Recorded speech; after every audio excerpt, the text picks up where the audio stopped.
Welcome to episode 5 of Home Lab Heroes. We're here with Benjamin and Clem, and we've got a great episode lined up for you guys. And Clem, why don't you kick us off with what you'd like to talk about for this episode? Yeah, I think Benjamin is one of the original Home Lab heroes. You'll notice from his profile that he does have his own avatar. And we're really here to deep dive into how many computers he owns. He probably beats both Robert and myself in terms of total number of devices under management. But Benjamin, why don't you tell us about your origin story? What was the first mechanical thing that you built? Bills.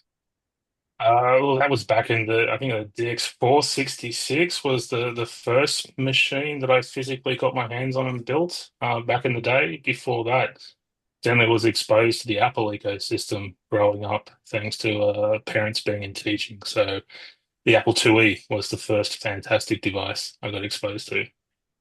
And when was the earliest memory of you connecting to the internet from home? From home, not directly from home, from a family member's place. It was connecting to bulletin boards and just I guess reading up and socializing before even sort of downloading music and everything else sort of came around. But yes, back up the days where you actually get prepaid sort of dial-up access. Yeah, those were the expensive days where you were charged per hour.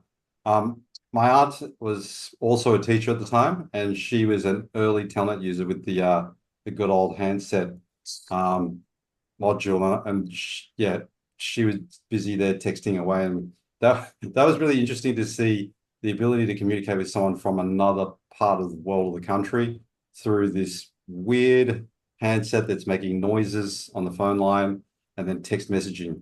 And I think it was probably not as exciting until you got to interact with stuff beyond text. Text was still interesting, but unless you're an information gatherer, which I was not at the time, it was not until graphics and then sound really kicked in to make it much more exciting. So did you pay for your first computer, your DX, by yourself, or were you subsidized by the family? Well, I was subsidized by a relative who physically, went from doing mechanical and hydraulics work to got into PCs and background. So I got his hand-me-down parts, and sort of went from there, with the first Intel-based machine. And then after that, it was pretty much funding and doing jobs and trying to scam money from grandparents to build up the next lot of machines. So Educational reasons, right? did you recall how much you were saving and spending? What was the biggest item that you saved up for? Was it a monitor? No, hard drive. Definitely wasn't a mono. Look, back then, I think remember it was my Creative Sound Blaster 5.1 surround sound speakers were the biggest investment at the time. Like, yeah, that was massive. That changed, the good old 16-bit sort of, sound card, and then you had to go to the surround sound. That was a game changer. Yeah, Totally. that And then you seems could to get the be a speakers. common attribute amongst all the people that we've interviewed so far is the Sound Blaster 16 or the Gravis Ultrasound. That was a real kind of pivotal moment for a lot of people, especially with the new 486 systems, and transitioning from either the Commodore or the Apple II. I think you said you had the Apple IIe, right? Yeah, two E. Yeah. Went to a 2GS, then good old classic. So Did did you, you play any of those really great Apple II games that were out on the? I think I remember there was Elite on that, and I think there was some like dungeon crawlers. Did you ever play any of those games on the Apple I II? remember some decent games on the 2GS. That was the first color machine we had with a color monitor at home. But I definitely remember at school inappropriately playing some multiplayer sort of tank type simulation game Mm. during computer science. So, it was definitely fun. But then, as you get older, your toys get bigger and the games became better and, you sort of moved on. Mm. Gone are the days where we have to sort of Duke Nukem or sort of Doom, where it's like, 15, 20 floppy disk install and hope you haven't had an issue with any of the disks halfway through the install. Did you ever get so into any of the tracker, like the mod trackers or any of the music creation software on No. that? No, back in the day, it was all around just a bit of playing in the early days of the internet. And of course, I think the most creative I got with coding back then was how to, update your batch file to start up with streamlining some of your auto start configurations on the machines. Mm. So did you realize that you wanted to go into computer science or electrical engineering through high school as you were living out that passion? Where did you end up? Did you study it or did you fall into it? Well, look, my initial sort of, I guess, direction was get more hands and feet, and I want to be more of a field technician. I always loved playing with the hardware, pulling things apart. Doing old school back then, it was doing, LAN parties with, the good old BNC connectors and, token ring networks with before TCP/IP was even existing. But then, reality hits and, you grow up and uni was a bit boring, hands-on experience was better. And then I sort of got into the telco side of the business and started doing tech support and then eventually sort of moved into product development and managed services. So where I get to just play with big boy toys uh, all day. So how long was that LAN party experience? Was it a few years or did it go for Oh, much longer than it's that? still it still happens. Um, it hasn't happened for a couple of years, but I've now got some of the kids involved. So I think, for one of their birthdays a couple of years ago, we ended up having about 15 kids throughout the house with monitors and consoles and laptops and PCs and just cabling going everywhere. It was a very interesting event for them, great event for them, fun for me because, having to make sure everything operates and the WAN connection was holding up. So I see you've got Amazing. some VR headsets in the background there. Like, how do you kind of do you have any kind of vision or thoughts of how of what a VR LAN party might look like? LAN party, no, but look, there's definitely a lot of training-based use cases now for multi-user location-based training. So look, not from a gaming point of view, but definitely from an industry perspective, there's some great examples out there. I think my passion was more around when I sort of COVID hit and I was sort of doing a lot of work around innovation spaces, having to find new mediums to connect with customers and connect with people during lockdown. So Zoom and Teams and whatnot were getting a bit tedious and boring, but connecting in a mixed reality space was always fun. Were you an early user of the Google developer kit circa No, 2013? And then its subsequent Microsoft competitor. So none of that kind of forward-looking camera plus heads up. my first experience was actually with the Gen 1 HoloLens. So Hmm. augmented reality got my passion. And then I sort of got into the VR with the Quest. And then I met some great guys over at HTC in country and then sort of started playing around with the Vive. And then of course, you get sucked into the Apple ecosystem. So you gotta go the Vision Pro. Um, but look, yeah, definitely some great ecosystems, some great things coming in the next sort of, 5 to 10 years. What do you think about the kind of shift in strategy by Apple with the Vision Pro? Like, do you think that they've got something else in store, or do you think they're totally shifting? Like, I'm just curious what your thoughts are on that. Look, I was expecting a lot more from the Vision Pro. Hardware, the lenses, the experience from a media consumption is second to none. Functionality and integration into enterprise is lacking at the moment. So it makes it more difficult to use it for an everyday sort of work device. Whereas I'm probably in one of the Quest headsets for at least sort of 3 to 4 hours a day, most days, just doing work because being in tech, it's always nice to have more screens, and when you can put screens in everywhere in your room, it just makes life interesting. Have you tried to measure your productivity using a headset in all of that space versus three monitors? That would be an interesting experiment.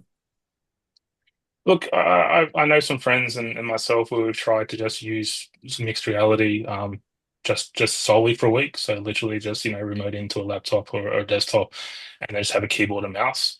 So it's a great experience. I definitely think at the moment there is a need for a hybrid workplace. if you're wanting to focus and physically get work done, and have everything at your fingertips, then doing work in a mixed reality environment is fantastic. It's game changing. But then you said not everyone has headsets, so you can't bring people into your environment. You can't have the collaboration as easier. So until I guess the headsets and the environments become more adopted in the industry, or just in general, and like it's just like the early days of PDAs before we had a computer in our hands with the iPhones and everything else. It was interesting. This week I just shared an article with Rob that said the Chinese were mandating that every 6-year-old child and above would be, as part of their curriculum, interacting and learning how to use AI, how to train models, and what have you. Imagine if they threw in a V headset from the age of 6 all the way up, so they were physically using mixed reality for, I don't know, an hour a day, 5 days a week. Suddenly, it's no longer that I'm getting distracted by my phone. It's I'm immersed in this productive environment. That might be would you say that's a game changing for the Department of Education to roll that out? I definitely say it's great for remote learning. I don't think anything will really sort of take away from the interpersonal relationships and actions from being face to face, but it definitely brings a different perspective and a different way to learn, which could make life a lot easier for a certain demographic of kids. Look, I think the main thing is everything has a distraction. It's all around how do you focus, how do you turn the distractions off. On the headsets, you still have WhatsApp or you still have Messenger going off all the time. You have to learn how to put into focus mode. And it still has the same disciplines. You just have a different environment to be able to explore and to be able to work from. Did you So ever you would play say, the Star Wars game, which was VR with the No, so lightsaber? I'd have that, but what's even better is when you pull out your joystick and throttle kit and you play Star Wars Squadrons with the VR headset on as your monitor. Oh, That is wow. far more enjoyable than fighting Darth Vader with a virtual lightsaber. I was trying to go, okay, imagine if you could take Command and Conquer from a kind of dashboard RTS view, but then have VR so you could move the pieces so much faster than a keyboard macro, right? And it might actually feel more overwhelming if you're getting invaded by these swarms of enemy that are coming at you virtually. It actually probably increased your anxiety. Just having this swarm of Zerg or whatever you're fighting against. I'm being more of an old school CS guy, so VR games like Onward or Pavlov are much more fun to sort of walking around the house, sort of literally ducking and moving around corners to try and take out the opposition is more fun. Definitely. That would also mean that you hit your heart rate quotient for the week. Uh, nothing beats a bit of Beat Saber Hey with a bit of old school music going in the background. Rob, you were going to say something. oh, I was just going to say, it seems to be that a lot of different people react differently to VR headsets. Some people are able to be in that environment for a lot longer than others. And I'm just wondering if there are kind of unknown biological mechanisms that may inhibit some people versus others from experiencing VR headsets and especially experiencing them for long periods of time. And I'm wondering what your thoughts, Benjamin, are on those kind of biological mechanisms that kind of prevent some people but allow others to kind of experience, VR space. Look, my experience and what I've seen is a lot of it people who tend to not be able to sort of manage working in space for long times or have issues with vertigo and things like that is purely around the refresh rate, and that's based on decent connectivity. So unless you're playing things on the headset, a lot of the times before things had to be streamed at the PC VR and things like that.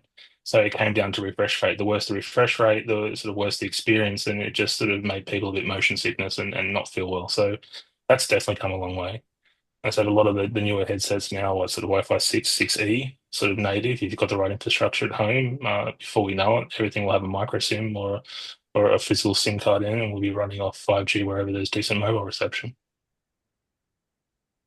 It's interesting you say that. My son, who was visiting from Canberra, we moved his room, so we took apart his PC, and his monitor got swapped to a 30 hertz, and he was playing a relatively low processing power game, but he felt that he was really lethargic in the game until he checked and was like, oh, it's 30 hertz. Chuck that away, put in the other one, bang, he's much better. And it's interesting that you're just talking about a headset, but we're talking about a bloody monitor. And he's like, oh, Dad, you're using this big ass monitor to play Counter-Strike on 59 hertz. I'm like, look, I understand that I could be optimizing and I could be shooting faster, but it's just too much trouble. I'm very happy with my large screen and coming mid-rank. I don't need to be coming first, but it does make a huge difference. 144 hertz is the minimum. Anything else is just not worth putting on your desk. But I've got a crappy connection. I've got a hybrid NBN, so and when everyone's streaming, plus it's Friday evening, it can be hemorrhaging. I'll be like, oh look, there's no point in playing anymore. I'm just lagging. I'm getting beaten by these quick twitch 16-year-olds who are saying this, that, and the other. It's time for me to just quit. Trust me, connectivity doesn't help. I'm running dual fiber to the premise with a 3 millisecond ping on Counter-Strike, Dual and I still get fiber my to ass the kicked. Dual fiber to the premise. Holy camole. So you do have to tell us about your house setup. Man, that did you have to custom have that installed into your house? No, so the NBN NTUs that deploy can take up to 4 data connections. The problem is what I found is you can only do up to about 1.3 gig connectivity per NTD. So I've got a 1 gig by 400 and then a secondary 100 by 40 running active into the network, and then back before I had to give it up, I had the Starlink for end of days connectivity. Wow. Did you ever have to use the Starlink? Did you ever have a power outage Yes. or anything? Yeah. So having solar and batteries, and then obviously having the Starlink keeps the house up and running. And Wow. as long as the kids have access to the Plex server, they stay entertained when there's no power. That's amazing. How long does your battery last? Do you have two batteries running your house I or got I got about 10 kilowatts, so on just an average load, we can get about sort of 7 to 8, 9 hours with everything running. you have the dream setup. I'd go double the amount of batteries just so you can run for like 2 days, maybe three. That's coming. That's coming. That's phase two. Um, but See, no, so at the moment, if there was a political party that said every house should have fast internet, at least two batteries, so you can exist off the grid. So if we have any climate crisis, you're still connected, right? You still have power, and then some type of community farm, so at least you get some veggies. That seems to me to be quite a radical plan, but I don't think anybody would try to sell it in today's world. it's fine. I think you're missing one point, right? Having a solar system that can output three phase would be better when you're running a home data center. Um, but we can't have everything. How many panels have you got running on your roof? 32 panels, about 14 kilowatt. Oh wow. Yeah, that's a Right, so lot. you've maxed, but have you got an EV that's also plugged in that you've hacked to act No, as a secondary? sorry. That is one thing I can't bring myself to. I do like the sound of a petrol, at least V6. But maybe one day I might have to go down that route. But no, look, we also have a bit of we live out sort of up in the mountains, so we've got a bit of a shade issue. So we've got lots of panels, micro inverters, but generation's definitely not as good as being out in the plains and having direct sunlight all day. Fair enough. Hmm. Do you have a home So lab that you're running your own personal services on, maybe Yes. to go off cloud? Yeah. So I said I run about look at the moment process of rebuilding, but when it's up and running, it's about a 7 node VMware cluster, two mid nodes, a 3 node just break fix, do whatever I want, sort of play environment, and then I've got an old Mac Mini which I used to do for Apple workloads, which doesn't really get used much anymore. do you So have your own that with server? So you have your own server room plus your lab? uh, I've got the spare fridge and the rack in the garage, keeping the garage warm. So Were they you at got any that old. time doing crypto mining in like 2012, 2013 as No, well? You no, didn't do any of no. that? I wasn't interested. Back then I was having fun, sort of, playing games and just trying to sort of, do a shift work rotating roster. But no, Look, at the moment, lab's pretty much set up. I did have some first world issues probably about 12 months ago when I ran out of 10 gig ports, but we've managed to fix that. My next issue at the moment is I've now ran out of rack space and need to go from an 18RU to, I think I'm just going to get a full rack. There's a lot more gear that I have ready to rack and stack and play with, yeah, time permitting. So, is your house then cabled up with Yes. Cat 6, So or are you running Cat Wi-Fi, six, or Cat six fiber runs, 6E access points. Uh, yeah, everything's pretty much physically cabled. So all the cameras and everything are cabled. Uh, Main sort of runs, so distribution switches in, I guess, most of the entertainment spaces. And then dedicated switching up here in the study. Oh, nice. So are you a Unify guy, or you like Yeah, Cisco, or yeah. what's you're a Cisco person? Look, look, I run Unify because it's, I guess, best value proposition for what I'm trying to do. Some of my other things, I've worked with Fortinet, I've worked with the Meraki stuff, all great hardware. When it comes to sort of edge, I sort of prefer the VeloCloud piece, but that's sort of gone off, a bit of the reservation at the moment. But no, value for money, I've stuck with the Unify gear. Keeps the house running. Doesn't get me Oh, in so too you much are trouble. Unify. You are Unify I'm then, full Unify. because they got a whole bunch of new products, right? They've got Yes. the new anything that you're particularly excited about with their new lineup? Nothing really that jumps out. I've been playing around with some of their sort of, they've got one IoT sort of sensor that does like the humidity temperature, which sort of works in conjunction with the other things I'm running around the house. Definitely would love to frustrate my family and get some of their door access products so I can have greater control to what the kids can and can't get access to. But apparently that's taking it too far, I get told. You know what an interesting kind of midpoint might be would be I got some of their door sensors, and so you could, line it up to jingle on their doorbell if a certain door is open. So I have a like a laundry door that I want to know when it's open and closed, because like if you close it and the laundry's running, it could build up too much humidity in that room. So I just want to make sure that that Yeah. door's open. So I put a bunch of Unify sensors around that area, and then I also have one on the front door and the back door and the balcony door. So you're not continuously checking to see if the door to the backyard's open when you go to sleep. And there's also that doorbell access. I love how you can put a custom chime in as well. So um, there's a ton of like additional software tweaks that they put in their new Protect and their new AI sensors for because I got their Yes. doorbell as well. So really cool. I mean, I'm pretty excited with, and I think they got it. I bought one of their lower cost cameras, and then they released some kind of a patch that lets you use any camera. So I haven't put any camera in yet, but um, they also have like API webhooks that you could Yes. do certain things. So have you done any of that stuff? I've started to. So one of the things I am looking at doing is I want to get rid of the old school roller door and get an automated roller door for the garage.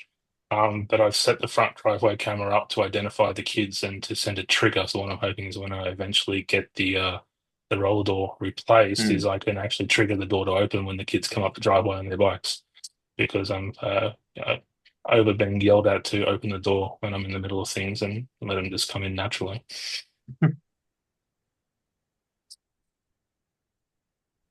That's cool. One of the other guys we haven't yet recruited to come on the show. He's a automation electrician, and he mainly does high net worth individuals' houses. So like a $3 million electrical build for $100 million house. Um, and he was telling me he's building various bat caves. And I was like, okay, what house has the most amount of panels slash screens? And one fella had 30 TVs and iPad controllers all throughout the estate that they were building.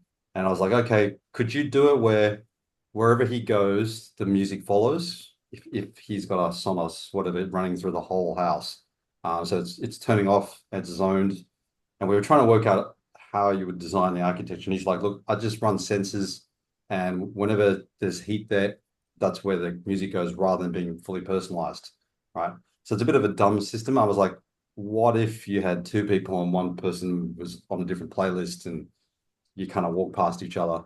And then I thought, okay, well, what if you go into your back cave and it knows which car you're about to go into? It turns on the car, it has music, it sets all the interior lights of the car inside and externally to your personalized RGB, whatever frame.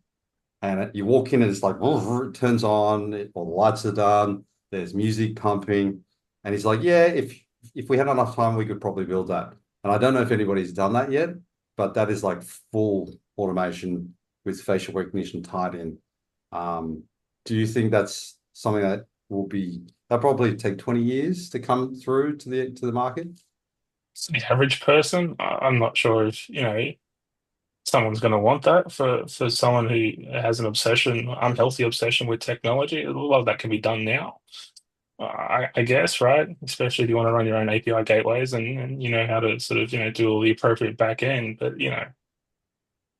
time is precious as you get older. And, there are some great ideas and great projects you have sitting around with the friends of a weekend or at the after hours in the office of great ideas. And it's a matter of prioritization, I guess. True. Especially when Had you some got kids. crazy had some crazy ideas over the years. One of them, got me a week over at Bathurst, trackside for the Bathurst 1000.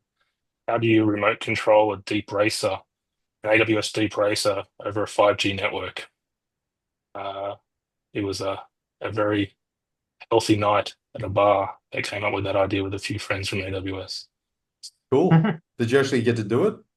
Yes, Because we I got was that actually wisdom was that's all. How long ago was that?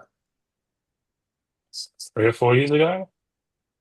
Because I actually shared that link from the AWS architecture blog to Rob about the Dream, the whole dashboard, the live streaming, all the analytics, and like, oh look, Rob, somebody's built this thing.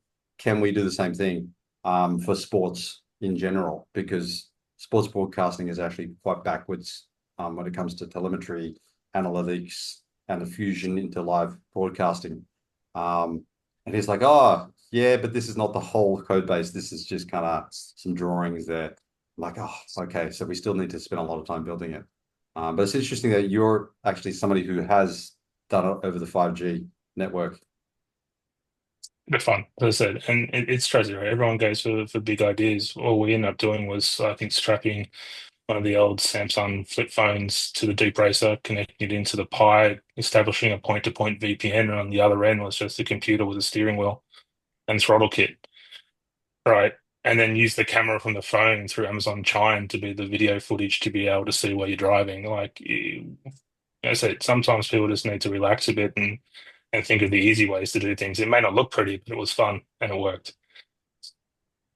And that sounds for something very similar to what I'm trying to do for a rowing boat, for rowing races. Is can we use the phone camera? And the developer in Europe is like, oh, that's just too much more extra work. I'm like, but can't we just kind of hack different pieces of hardware together to do it? So it sounds like that's what you did. You just kind of jury rigged everything together, but a bit steampunky, kind of like bit of this and a bit of that. Well, pretty much. And it's like, you stop trying to live stream sort of, video footage. All we did was just create a chime call and basically just use the camera there. So you don't always have to do a natural integration. There's ways to bring things together to create the illusion of everything's being done with a purpose. So, Benjamin, do you have any kind of future projects that you could share with us that might be kind of on the horizon? Look, at the moment, I guess having all the fun with AI, with looking at all these new announcements and integrations with NCP and agent-based stuff. My biggest decision at the moment is, do you do clustered Mac Studio for all the unified memory into the graphics, or just spend a whole lot of money on really beefy NVIDIA cards to have a bit of an additional power at home? So that's what I'm playing with at the moment, I guess, is how do I make my life and my job easier by just creating a virtual team of agents. Do you have any kind of hardware in mind? I mean, other than the NVIDIA cards that everyone instantly thinks about when they think local LLM, do you have any other kind of platforms that Look, might there's be some interesting viable? stuff.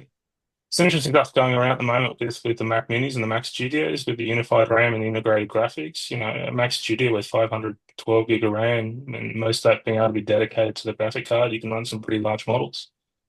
So, other than the price tag that comes with Apple, it seems, comparison if you look at having to pay that much money for GPUs plus a decent rig. So, look, definitely options. Other than that, or just, spin it up in the cloud somewhere Okay. and Yeah, try and that's have a bit of cool. self-control. Yeah, what applications would you use that AI for? Look, at the moment, I wouldn't say I'll be building or making applications. It's more around how can I streamline functionality. A lot of the times, I guess what I do is gets dug down in the basics, in the fundamentals. Obviously, you want to take out that so you can have some fun with more strategic, higher level thinking activities. So if you can palm things off to AI to low level things, then obviously let's do it. So AI won't do everything for us. It'd be very dangerous to just let it go loose. But in a controlled manner, I think it's going to help us accelerate activities and outcomes. Very cool. Do you think Rob and I were talking on another episode about network adapted storage and how the role of this type of home data center with machine intelligence? There's no clear player yet. You've got routers and switches, you've got storage, and then you've got these people who are building services on top individually at home. But there doesn't seem, is that a big opportunity? Do you think that somebody will emerge out of that and go, oh, Cisco is going to come up with a home AI that will help you run your entire, home infrastructure? Or do you think that's just so beyond everyone's thinking right now?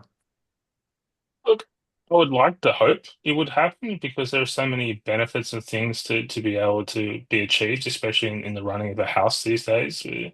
But in saying that, it's around infrastructure. Most people struggle to just make the service provider router work properly, let alone sort of, mounting access points into the roof and then sort of making sure you do your wireless spread appropriately so there's not too much overlap and not too much sort of, weak signal. I think there's definitely a market where a lot of people talk and would love it, and especially a lot of the friends I have, they sort of see all the flashing lights in the garage and they sort of walk through and see how everything works. Like, wish I could do this at home. It's like, well, it's not hard. Um, but then saying that, you things like you unifies a lot of your SD-WAN based, or now has cloud-based management. So getting people online, helping people remotely is a lot easier than having to turn up and console into a device and have to be command line sort of troubleshooting and correction. So the answer is possibly, but yeah, Like, it'll come I down think I to think I think everyone should at least have 20, 30 terabyte of network attached storage in their house with a fiber connection. I think that's just mandatory. wow, that's a huge statement. This is All coming right, from so someone that's who's our from, political from, platform that we're going to run on. well, this is coming from someone who's got two NASs and then does offsite backup to S3 and AWS. So storage is definitely important. And I was talking It's about DVD and CD spills, and having a bookshelf of all the chronological burn dates of all the files, making a comeback.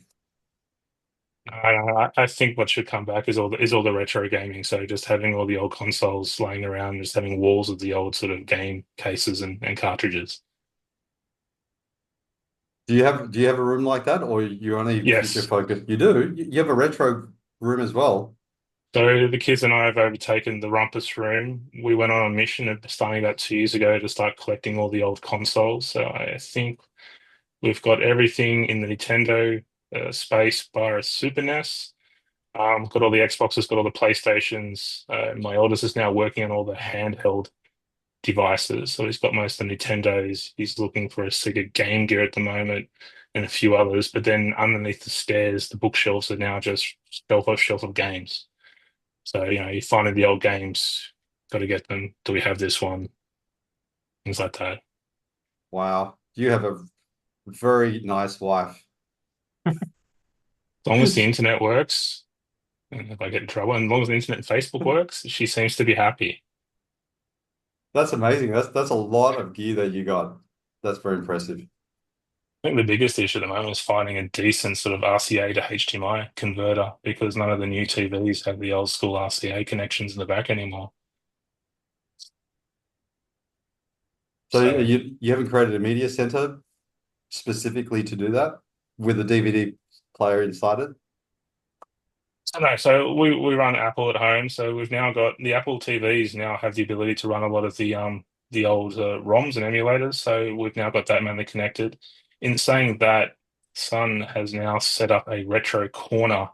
So he's got a small little LCD TV, but he's after like an old school sort of 40-inch CRT TV to sort of make it a true retro corner to plug some of the consoles he's enjoying. Like, I think he just picked up some more games for his GameCube the other day that he wants to sort of play, but he wants to have that old school experience of a massive, bad refresh rate CRT monitor.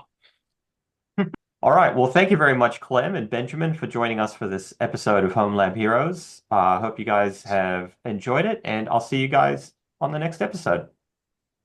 Thanks, Benjamin. Thanks, guys. Cheers.